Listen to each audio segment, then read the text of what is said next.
What's going on, everybody? My name is Jake, and welcome to the UFC 326 official picks and predictions. Coming off of back-to-back losing cards, unfortunately, but it's the name of the game. You know, there's going to be hot and cold streaks.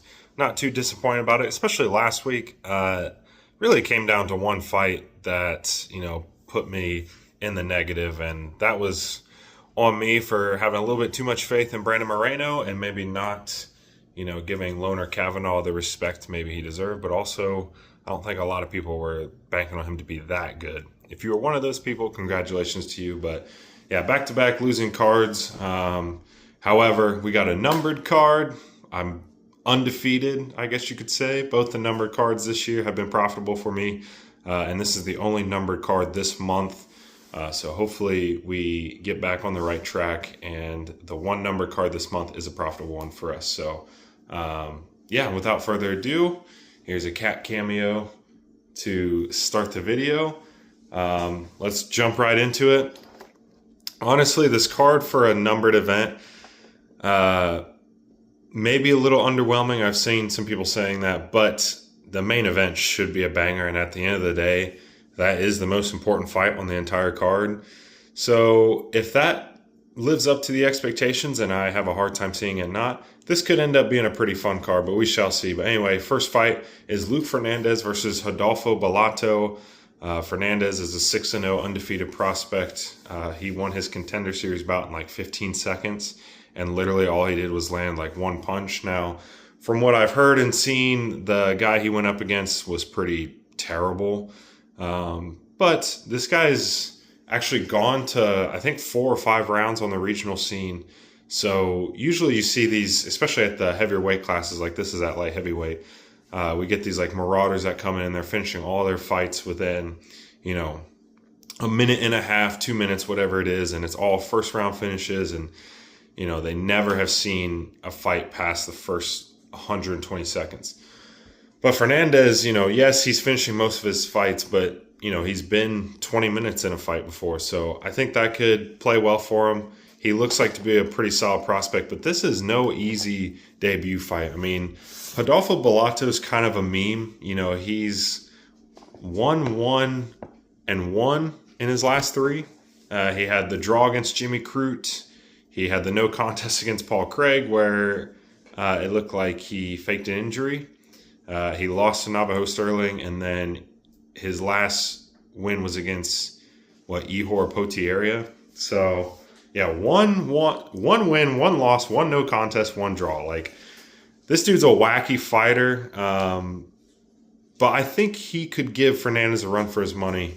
I'm not going to have a ton of stakes on this. As far as who I think will win, I'm going to side with Fernandez more often than not, but I do think Bellato, because he's kind of a blockhead, and, he's only ever been knocked out by Vitor Petrino, which, that's not really a bad guy to lose to. Petrino's a pretty decent heavyweight prospect. So, yeah, he can take some punishment. There's definitely a path for Fernandez to win early with a knockout because Bellato does get hit pretty easily and he's pretty slow. But if this gets to the second and third rounds, I could see Bellato starting to take over a little bit and at least make it close. So I'm going to go Fernandez with who I think will win. But as far as the bets, I'm going to go this fight to go over 1.5 rounds, which let me pull up my action to give you the exact odds I got it at. -125 on DraftKings. I don't know if that's changed at all. So yeah, over 1.5 rounds.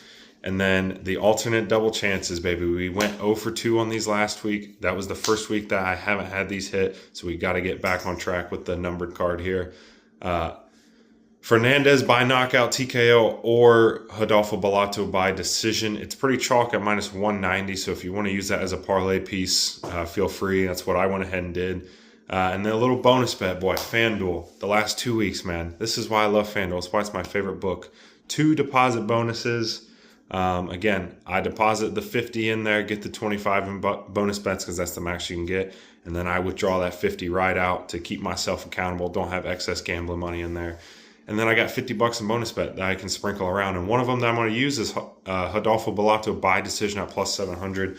Simply because, like I said, if this does get to the second and third round, which I hope it does for the over 1.5 round bet, I could see Bellato starting to take over because he's always just going to kind of be there. And if you don't put him away, he might make it dirty. And like I said, this is a tough debut. This is not just some cupcake. I know he's a bit of a meme, but he's not a terrible fighter. So, yeah, those are going to be my 3 plays for the first fight of the night. Next fight, Jung Young Lee against Gaston Bolanos. Lee is stepping in on short notice for Su Yong Yu, I believe. And now he's fighting Gaston Bolanos, who comes in with, Ju Sang Yu, sorry. There is a Su Yong Yu in the UFC, if I'm not mistaken. But anyway, I don't think either of these fighters are that great, but I do think Lee is better, and Bolanos is coming up a weight class. I think he's going to be outsized and outmatched in this. I'm going to be pretty quick with this one. I think Lee he's an okay prospect. You know, he came in with a lot of hype. He's the Korean Tiger, and he got beat by Daniel Santos, and then he got knocked out in a minute by Hyder Emil, where Emil landed like 40 punches on him. So he's kind of let down in the UFC, but as far as Gaston Bolanos, I don't think he's UFC level at all, whereas I think Lee could actually stick around and be a decent fighter. So I think this is a good opportunity for Lee to get on the right track and get a win streak going. Bolanos he's 8-5, which I know record doesn't always tell the story, because we got a fighter later on this card who's beaten good competition, has 19 professional losses. So I know record doesn't tell the whole story, but I just don't think I don't think he's UFC level. So only thing I'm playing here is Lee money line. He opened at -290. So you can use that as a parlay piece with a little 2-legger. I'm pretty confident in him to win, so that's going to be my only play there. But I'm definitely going to sprinkle that around on a couple different parlays. So, yeah, just going Jun Young Lee on the money line. Next fight, Rafael Tobias against DR Nurgaze. Tobias, another Contender Series guy, going up against a former Contender Series prospect, DR Nurgaze, who came in with some hype and has just been terrible since he's been here. He got submitted by Brenson Ribeiro, which is not a good look. And then he got submitted by Uran Salty Baldiev, however you pronounce it. He was a guy who looked like he'd be a problem coming off Contender Series, getting knockouts. He's this Kazakhstani fighter. They've had the Kazakhstanis coming in, like Asu Almabayev's the big one. Alibi Adiris, who we just saw on the UFC Houston card. There's some other ones I'm sure that I just can't think of off the top of my head. I think Azat Maxim maybe is a Kazakhstan guy, but he just lost his last fight. So anyway, he had some hype coming in, and he's really dropped the ball. Rafael Tobias is coming in as a 14-1 Brazilian prospect. He's pretty young, 22 years old, so I guess the youth and athleticism will certainly be on his side, but I think his best path to victory is easily the submission side. Nurgaze has been submitted in both of his fights, and it just seems like once this fight gets to the ground, he is just completely toast. He is live, I think, early on for a knockout. And again, sometimes I feel like fighters are due. Now, more times than not, I'm going to say Tobias wins this fight, and that's who I'm going to go with. But I do think Nurgaze could catch him early, but if that doesn't happen, and if this fight gets to the mat, I think Tobias either ground and pound or subs him pretty quickly. So I'm going to go Rafael Tobias by finish. I got that at -125 on DraftKings. And I also took the under 1.5 rounds at -115 because, like I said, Nurgaze, I think his best path to victory is to catch Tobias, maybe, the UFC debut. He's got the adrenaline going, and maybe you catch him with something, a high kick. And then, again, if it gets to the mat within the first round and a half, I think it ends pretty quickly. So going the under 1.5 rounds, Tobias by finish. But at +700, I did sprinkle a bonus bet on Nurgaze knockout in round one because, again, he's due. He came in with some hype, and he's been a complete letdown. He's also got like a tick where he like paws at his eye. It's really strange. So I saw someone was talking about him, and they're thinking like because he has that tick, when it gets to the ground and like his arms are pinned or whatever might be happening, and he can't paw at his eye, he just like gives up. So I don't know the validity to that, but he does have that tick. So I don't know. I got sidetracked there.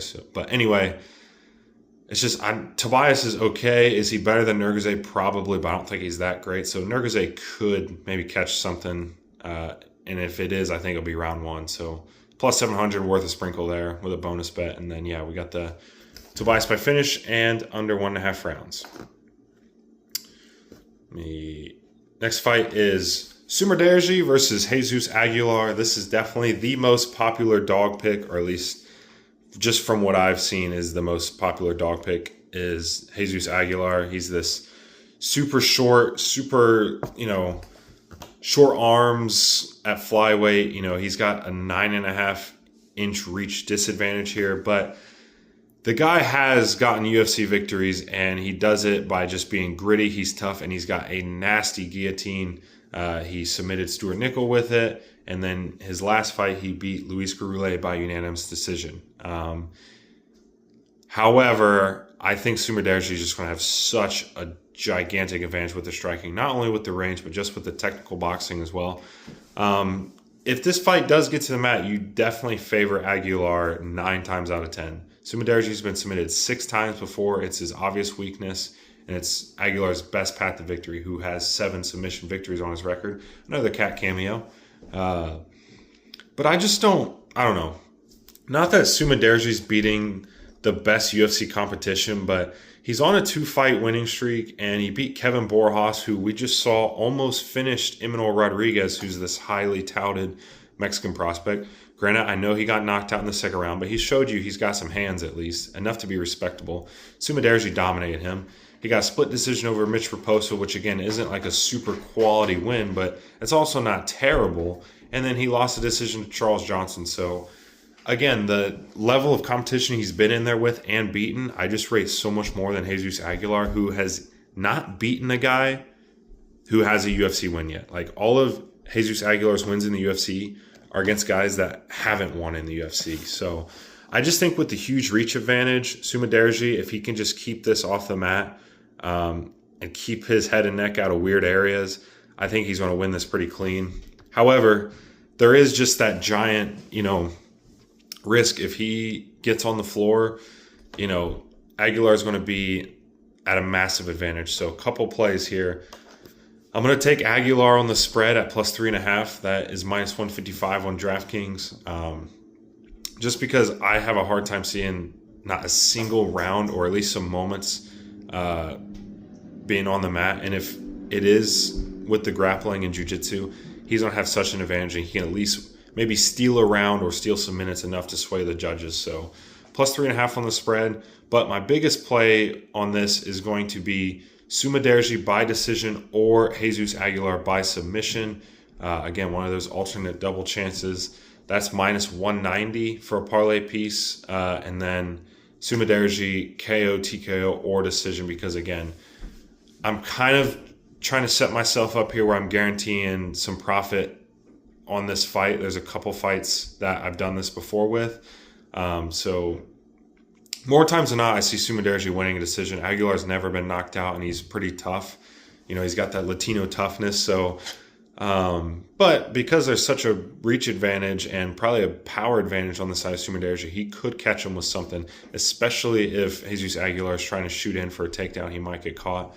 But ultimately, I see him winning a decision more time than not, and then I'm covering Aguilar's best path to victory, which is the submission. So, we got the Aguilar spread straight up, and then the 2 parlay pieces with the alternate double chance, and then the regular double chance at Sumerderji, KO, TKO, or decision.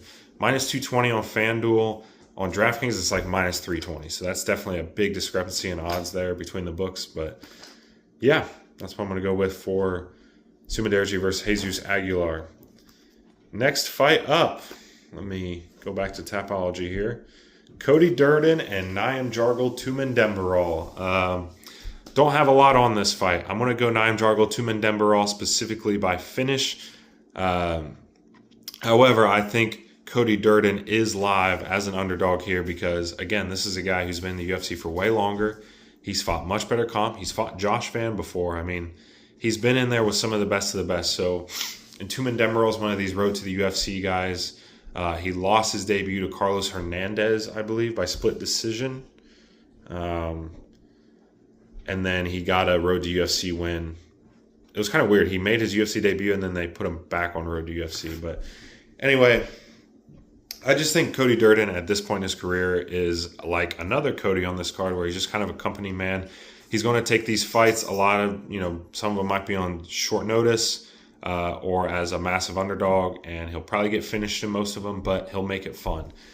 I do see Cody Durden maybe winning round one at a high clip, just coming out with the pressure, maybe some wrestling. But ultimately, I think that chin's either going to get caught or Tumen Demirel is going to catch him in a submission. His nickname is the Art of Knockout, but 6 out of his 9 wins are by submission. He only has 2 knockouts. The knockout is certainly live, but Durden's been subbed 5 times before, so I think that could be a pretty good path to victory for Tumen Demirel. I keep calling him Tumen Demirel. But my plays on this, like I said, Naim Jargal by finish, and then another alternate double chance. This one is plus money, so you don't got to parlay it with anything. Cody Durden by decision or Tumen Demirel by sub. That's plus 145, and then a little bonus bet sprinkle. If he comes out and does the old veteran, shows him levels game, I think he could win a decision. And so at plus 390, certainly worth a bonus bet sprinkle there. But ultimately, I do think Naim Jargal, Tumen Demirel gets his first UFC victory over a pretty, that's not a bad win, getting a guy like Cody Durden, an established vet in the UFC, albeit probably way past his prime, but still. So, yeah, all plus money plays on this fight. Next fight, Alberto Montes versus Ricky Turcios. I only have one play on this, so I'm going to be pretty quick. I just don't think Turcios is very good. I know he's a former Ultimate Fighter winner. I know he's kind of goofy and weird and whatever, so maybe people like him. But Alberto Montes, I think, is a solid prospect coming off the Contender Series. He's got a nasty front choke game, and he's kind of a specialist, if you will. So I just don't think Turcios is in the game as much as Montes is at this point. I think he's even been on record to say like he's not like in love with fighting before. Turcios, that is. I'd have to do my more research to get like exact quotes and sources for that, but I've heard multiple people say that before. So, you got a guy who's maybe 1 foot in, 1 foot out as far as his motivation, and then you got this prospect Montes who's coming off Contender Series, looking to make his UFC debut and make a statement, and he has a specialist to where he can find wins with that submission game. So only thing I'm playing here is Alberto Montes sub or decision. And yeah, I'm just going to sit back and hope my one bet hits. If it doesn't, literally not sweating anything else. So yeah, that'll do it for that fight. Next fight, speaking of the Codys, Dante Johnson versus Cody Brundage. Brundage stepping in on short notice for Dusko Todorovic. Honestly, I think Brundage might be a trickier fight for Johnson than Todorovic, just because Brundage just has such unpredictable finishes and always comes out. He usually looks okay when he comes out of fights, but if it gets to round 2, it's usually over. Or not even round 2, but like later in the round 1 where his initial, blitz doesn't work out and guys can take over. I just think Dante Johnson is a legit prospect. This is a guy who's won at heavyweight before, has gotten finishes at heavyweight before, and now he's fighting at middleweight. He's a former collegiate football player, extremely good athlete, submitted Cedricus Dumas in his last fight, which I know isn't a big quality victory, but I just think he's going to run through Cody Brundage. He's going to be way stronger, way more athletic. If he can just avoid some wacky shit early on from Cody Brundage, which I'm sure is going to happen, and avoid throwing an illegal shot to where Brundage can get a DQ win, I think he wins this pretty easily. Easy choice for me. The only play, parlay piece, because it's just everything else is chalk. Oh no, I have. Okay, Dante Johnson by knockout in round 1 or 2 is minus 140 on FanDuel, and then him to win by finish as a parlay piece is minus 330. So those are gonna be my only 2 plays there. I think he's the biggest favorite on the card for a reason. Definitely don't want to lay that kind of chalk on the money line. If you're going to play it, definitely use by the finish, to bring it literally doubles your odds there. Or like I said, the round 1 or 2 knockout is minus 140. So Yeah, I'm going to go Dante Johnson by finish, and I hope he knocks him out. Not because I don't like Cody Brundage, but just for my sportsbook account. Featured prelim, Cody No Love Garbrandt against Long Zhao. I wasn't like super into UFC yet when he fought Dominic Cruz. But if you were a hardcore fan back in those days and you said, in X amount of years, Cody Garbrandt would be an underdog to a 27-10 road to the UFC alum, people would probably think you're crazy, because Cody Garbrandt in that fight against Dominic Cruz for 25 minutes on that night looked like the greatest fighter of all time. And since then, it's just been downhill. He had kind of a resurgence where he had back-to-back wins, one against Trevin Jones, which is not very good, and then he knocked out Brian Kelleher.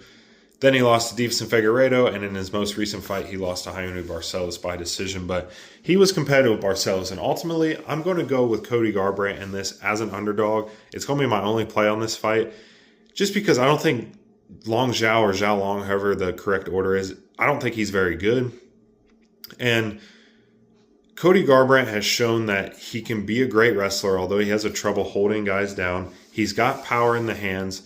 And it's just like, this guy has fought Deiveson Figueiredo and Raoni Barcelos in his last two fights. And now you're giving him Long Zhao, who I don't think is anywhere near the level of those guys. So as an underdog at plus money, I think if you're betting this fight, this is the best way to do it. Again, never take this as gambling advice, but as far as on this fight, if you're getting plus money on a former UFC champion against a guy like Long Zhao, I feel like you got to take it. Probably something that'll age like milk. I'm not going to lie. I'm not banking too much on this to hit, because it's going to be one of those where it's like, if you bet on Cody Garbrandt as an underdog and he wins, you look like a genius. Or not even look like a genius. You think the sportsbooks are stupid for even making him the underdog against this big of a step down in competition. But then if he wins and looks turbo washed, you're like, okay, they knew what they were doing. So, but I'm going to go with Cody Garbrandt as a dog. It's going to be my only bet on this. Money line plus 126. It's kind of moved around, but I feel like that's the general odds on most books right now. So, yeah, just running with no love for the money line. Main card opener is a rematch between Bruno Ferreira and Gregory RoboCop Rodriguez. I'm going with RoboCop in the rematch. When these guys first fought, it was Bruno Ferreira's UFC debut. I don't know who Rodriguez was supposed to fight originally, because my cat, if you can hear that, is puking in the background. Well, not puking, but he's like hacking up a hairball. Like I said, I don't have like professional editing or anything. This is just one take off the dome and play it out. This is crazy. I hope he's okay. He's sick hearing me take Cody Garbrandt, putting real US dollars on Cody Garbrandt to win in 26. That's what he's sick about. Okay, I think he's better. Oh, he's still going. Poor guy. Anyway, well, I'm going to try to talk about this fight with him trying to hack that up. But anyway, Bruno Ferreira knocked him out in the first round in their first fight. And so because of that result, I'm a little bit surprised at these odds. I would think it'd be a little bit closer. However, I do think of the two fighters, RoboCop has fought the much better competition and has shown much more improvements than Bruno Ferreira. Ferreira is on a nice run right now. He just most recently beat Marvin Vettori by decision, albeit I think we can all agree that Marvin Vettori is pretty washed at this point in his career.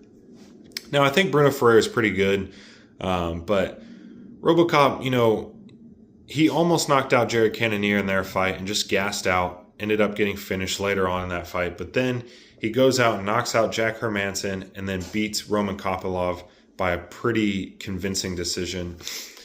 And I think in the second go-around, I could see RoboCop employing the grappling a little bit more, which is a very underrated part of his game.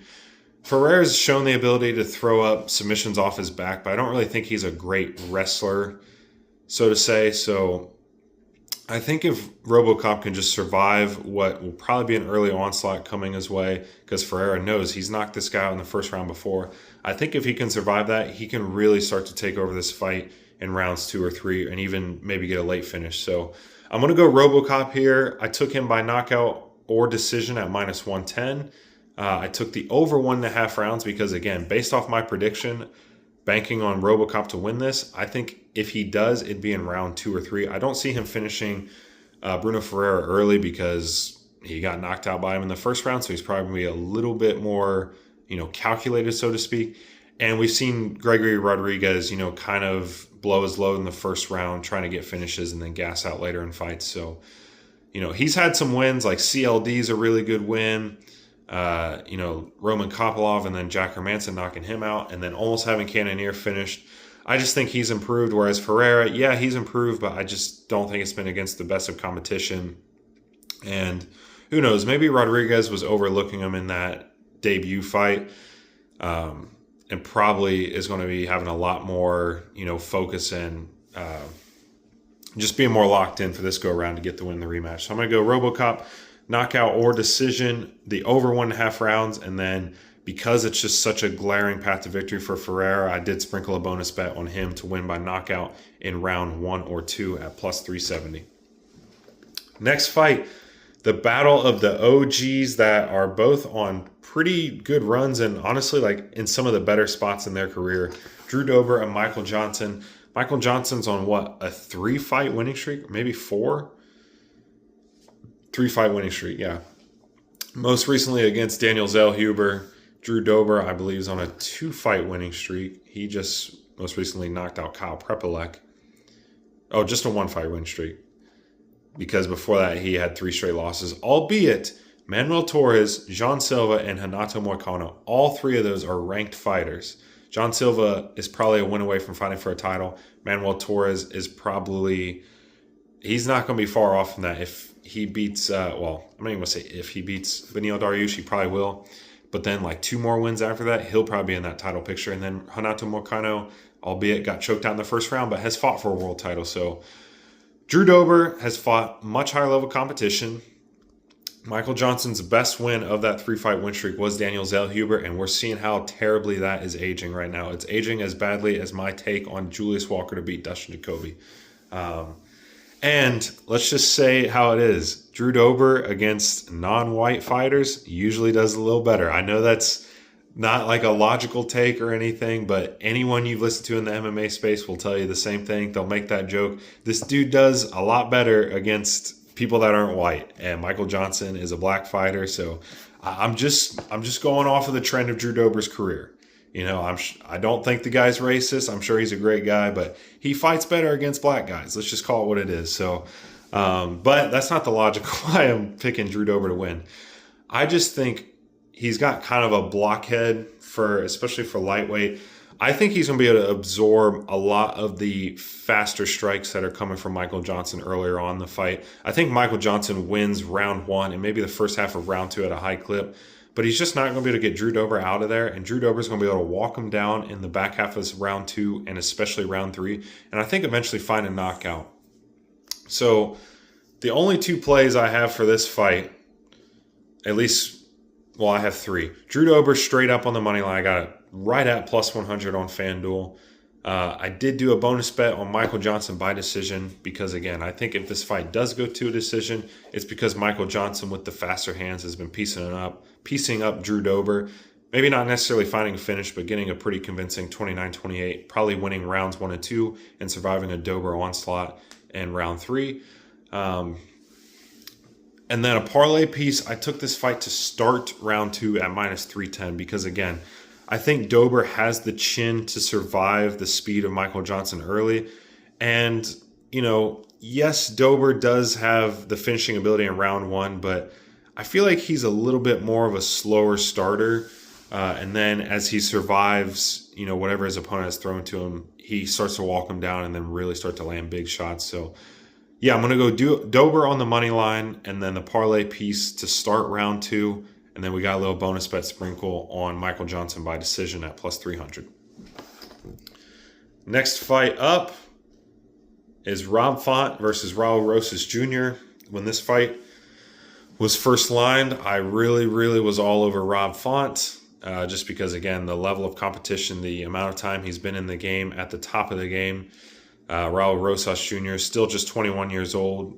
maybe you could call him an industry plant, but the more I thought about it and the more, I did research and listened to credible sources, I'm going to go Raul Rosas Jr. in this fight. I just think the wrestling advantage is going to be so significant that I could see Rob Font maybe winning either round 1 or round 3 at a high clip where he's able to use the striking to keep Rosas Jr. off of him early, or if Rosas Jr. has success early with the wrestling, maybe tires out trying to submit Rob Font. Rob Font, I don't think, has ever been submitted. And if I'm wrong on that, it can't have been. He's been submitted once, okay. But in 31 pro fights to only be submitted once, he's never been knocked out. So 31 fights, he's only been finished once. I have a hard time seeing Rosas getting submission, but Rob Font does get taken down fairly frequently. And if Rosas Jr. is able to hold him down, that's really all he'll need to do. And, obviously Lance McGround and pound maybe chase a submission, but I would really, for him, favor position over submission in this spot and just try to win a 29-28. This would be a huge win for him. I know Rob Font is not the same level of fighter anymore at age 38, but this is still a guy that's been in there with the very best of the best. Most recently fought David Martinez, who's now is in the top 10 at bantamweight. So, at the end of the day, I think Font makes this close, especially because I think he's going to have a big striking advantage and maybe could, keep Rosas Jr. at bay with the jab. So I'm going to go Rob Font on the spread at plus 3.5. That's minus 135 on DraftKings. But ultimately, I think Raul Rosas grinds out a decision with control time, maybe has a few sub attempts, a little bit of ground and pound. And we've seen him have improvements in the striking. Obviously, it's not going to be on the level of Rob Font, but I don't think he's completely incompetent there. So I'm going to go Raul Rosas by decision at plus 120. And then obviously the over 2.5 is minus 248 right now. So use that as a parlay piece. But I just did this fight to start round 3 at minus 330 for a parlay piece because I think if there is a finish in this fight, it's either because Raul Rosas has been getting tagged by Rob Font with like the jab and a couple combinations all fight to where round 3 it just breaks him. Or, maybe Raul Rosas tires out Rob Font from defending submissions the whole fight and maybe he finds one or even a ground and pound TKO later in the fight. But more so, I would think it'd be Rob Font getting a late finish just from accruing damage. But so Raul Rosas by decision, Rob Font on the spread, fight to start round 3, and a little bonus bet. I have most of my bonus bets, which I feel good about, on the main card. Rob Font by decision is plus 330. Next fight, the co-main, Kyle Barajo and Reinier de Ridder. Reinier de Ridder is a big underdog in this fight, and I wonder how much that has to do with his most recent performance where he got beaten and his corner threw in the towel between rounds 4 and 5 against Brendan Allen. I do think Reinier de Ridder can keep this close and respectable. I did take his spread at plus 5.5 because I have a hard time seeing him getting finished by Barajo, especially since this is 3 rounds and not 5. The gas tank can at least survive a little bit better over 3 rounds. And he's gone on record saying how the weight cut was just killing him. He fought, 4 times last year or something like that. So, and he is a ginormous middleweight, so he's already cutting a shit ton of weight. You do that enough in 1 year, and your body naturally just starts to shut down. So early on in that Brendan Allen fight, he looked good. So I don't think he's as out of it as the odds may suggest, but I am going to go Kyle Barajo in this fight simply because I think he holds such a striking advantage. Reinier de Ridder has kind of a unorthodox, if you will, style of striking. It's pretty unique to him, like, a Dricus du Plessis, where they just have their own style and it works for them, but it wouldn't work for anyone else. I think Barajo is a lot more technical, and he is good enough in the grappling where I don't think Reinier de Ridder will have a huge advantage there. The big thing for me in this fight is I think the striking discrepancy far outweighs the discrepancy in grappling to where Barajo has a big advantage in striking, and I only think RDR has a slight advantage in the grappling. If he can get the clinch game going with the knees, maybe he could give Barajo some problems, but I don't knock Barajo too much for losing to Nasruddin Imavov. I mean, I know he got pieced up, but Imavov is the best striker at middleweight, and is going to be the next to fight for the title. I think Barajo is just a lot more technically sound and just a better all-around fighter. Although I do see De Ridder winning maybe the first round at a high clip, and then that cardio, although I don't think it'll be as big of a problem since, he's given himself some time to recover from that last fight. I do think it could start to betray him later on the fight. So I'm going to go Barajo to win by decision at plus 135. Like I said, I have the spread at minus 135. And then I'm going to take this fight to go the distance at minus 142. I don't think either of these guys hold a ton of striking power. So I think, it's going to be grappling exchanges. And then Barajo will be able to piece up De Ridder on the feet, especially in the later rounds. I don't think he'll find a finish.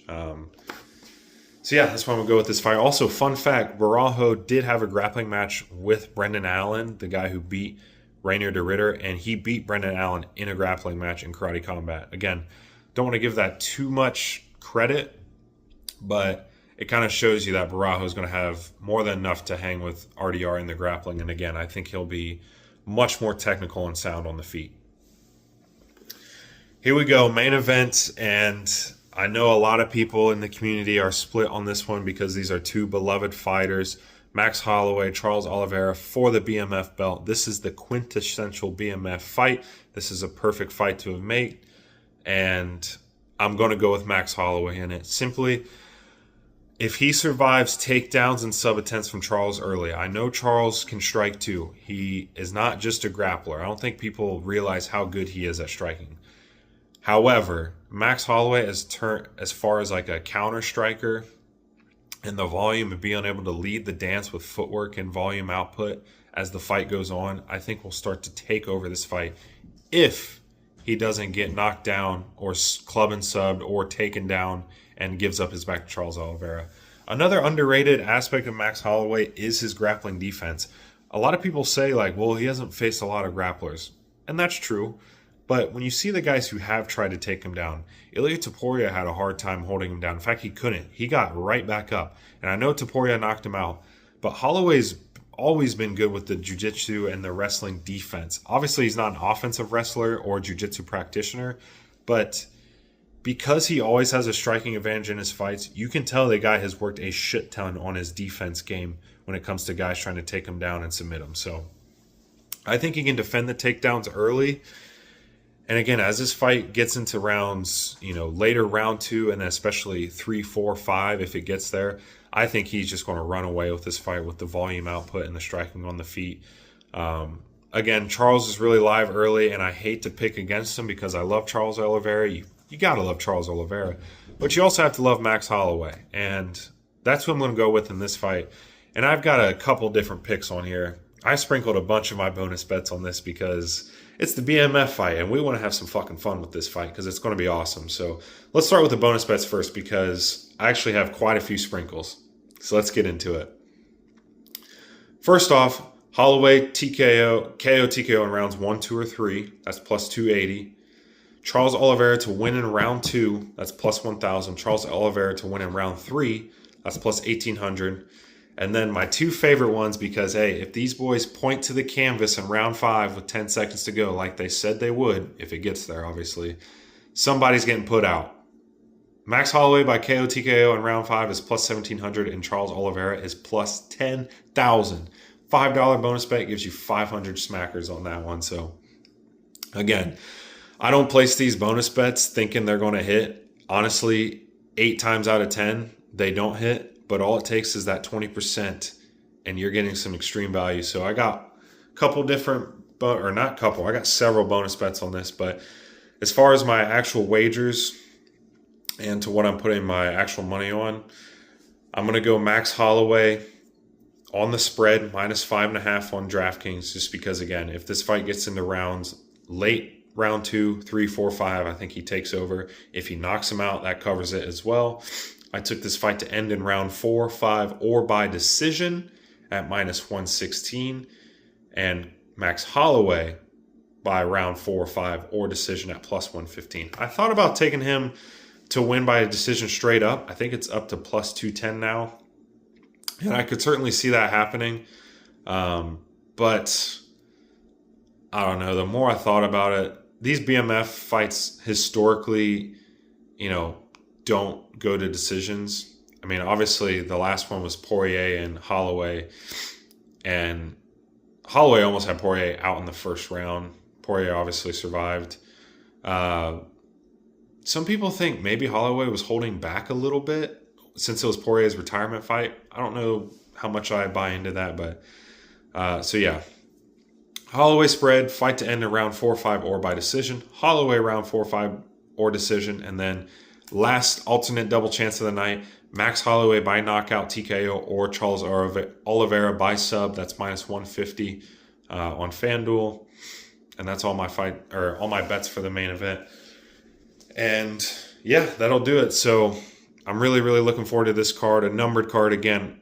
It's a little bit underwhelming as far as on paper, but with the BMF title fight to cap it off, you know it's going to at least end in a banger, and hopefully some of these other fights on the card are really fun as well. So yeah, as always, we'll do our recap, the day or two after the fights end. We'll see how we did. I didn't do this at the start of the video. I apologize for that. But again, if you're going to gamble in these fights, only bet what you can afford to lose, and don't take my takes and advice, if you will, as gospel, so to speak. If you agree with me, great. If you have the same bets, let's ride together. But if you disagree with me, feel free to fade me. I've lost my last 2 cards, all right? I'm hoping to get back on the right track this week, but this is a volatile sport and things happen. So, if you disagree with me, may the better man win. But anyway, that'll do it for me. And I'll see you guys next time when we recap UFC 326. Goodbye.